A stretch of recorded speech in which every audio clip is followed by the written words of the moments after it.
Climate change पर इस वैश्विक मंथन के बीच मैं भारत की ओर से इस चुनौती से निपटने के लिए 5 अमृत तत्व रखना चाहता हूं, पंचामृत की सौगात देना चाहता हूं।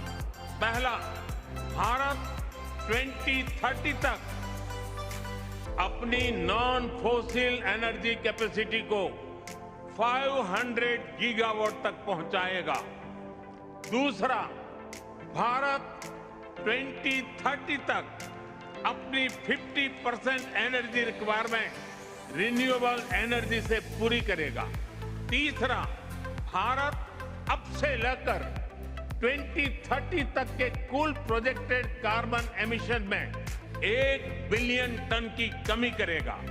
चौथा, 2030 तक भारत अपनी अर्थव्यवस्था की कार्बन इंटेंसिटी को 45% से भी कम करेगा।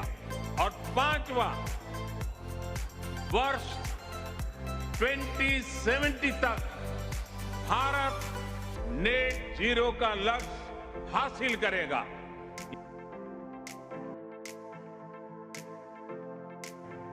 आज जरूरत है कि हम सभी लोग एक साथ आकर कलेक्टिव पार्टिसिपेशन के साथ लाइफस्टाइल फॉर एनवायरनमेंट यानी लाइफ को एक अभियान की तरह आगे बढ़ाएं।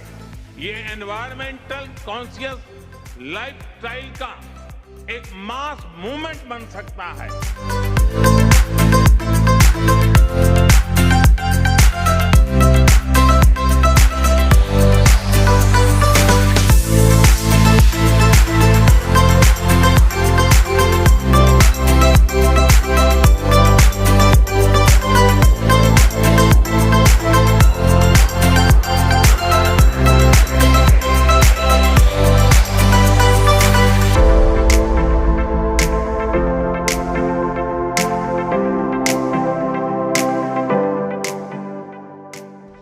क्लाइमेट एक्शन का आधार होना चाहिए इक्विटी, क्लाइमेट जस्टिस, साझा दायित्व और साझा सामर्थ्य।